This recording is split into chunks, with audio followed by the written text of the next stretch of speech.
Сәлеметсіздер ме достар? Кезекті бейне сабағымызды жалғастырамыз.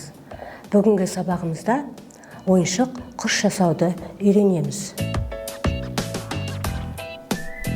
Ойыншық құс жасау үшін бізге А4 форматты қағаз, қайшы, желім, қарындаш қажет. Диаметрі 9 см болатын 2 дөңгелек дайындап аламыз.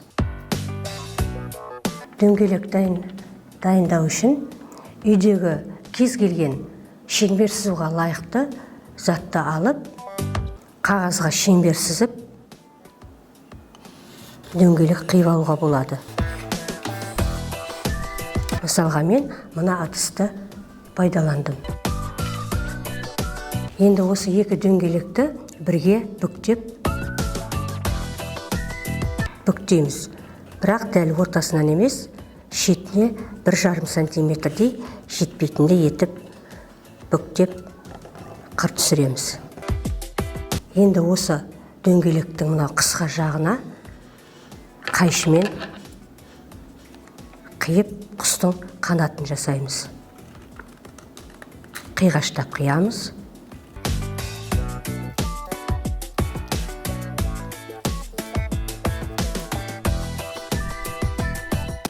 Енді осы бір дөңгелектің алып бүктеген бүкпемізді кері қарай бүктейміз.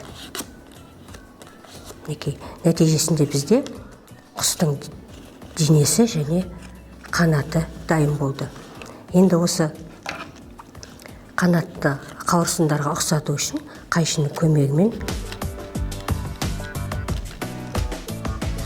қиған қиындыларды қайырамыз. Яғни құстың қауырсынына ұқсатамыз.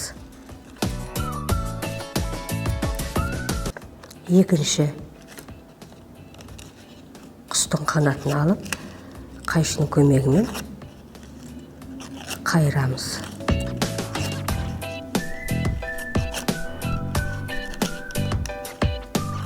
Абайлап жасауымыз керек, себебі қағаз шөлініп кетуі мүмкін.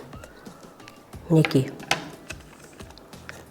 Енді бұны қоя тұрамыз да, құстың енді басын жасаймыз. Бұнда диаметрі 4 сантиметрдей болатын, мынандай үйдегі кез келген ыдыстан шеңбер сызып, дөңгелек қиып аламыз.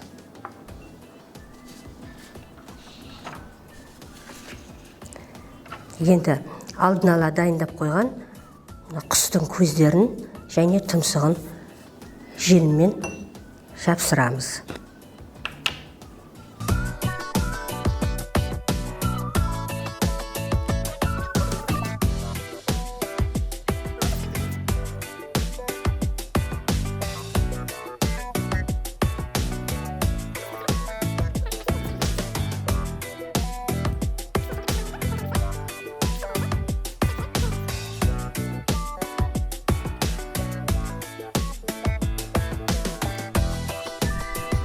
Енді балалар, құсымыздың құйрығын жасаймыз. Ол үшін біз қағаздан 3 және 6 сантиметр болатын мынандай қиынды дайындап аламыз. Енді осы қиындыдан біз тағы құйрығындағы қауырсындардың пішінін жасаймыз.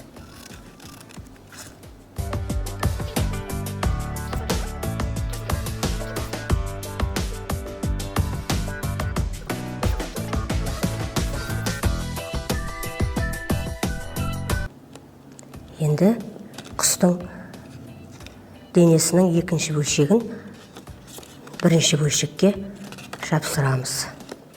Желімнің көмегімен.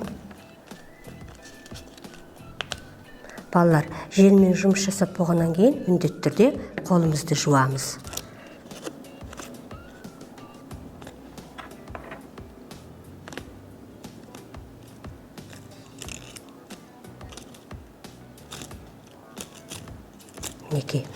Енді балалар, құстың аяқтарын жапсыратын боламыз.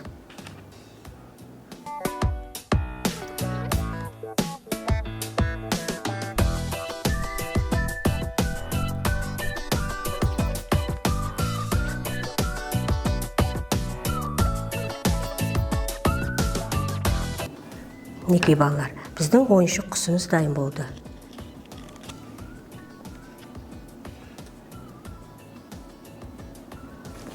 Балалар, мінекей осындай ойыншық құс жасасаңыздар, үйдегі кішкентай іні-сіңлілеріңізге тамаша тарту болар еді. Балалар, енді осындай құсты өздеріңіз жасап көріңіздер. Бүгінгі сабағымыз бітті. Қош сау болыңыздар.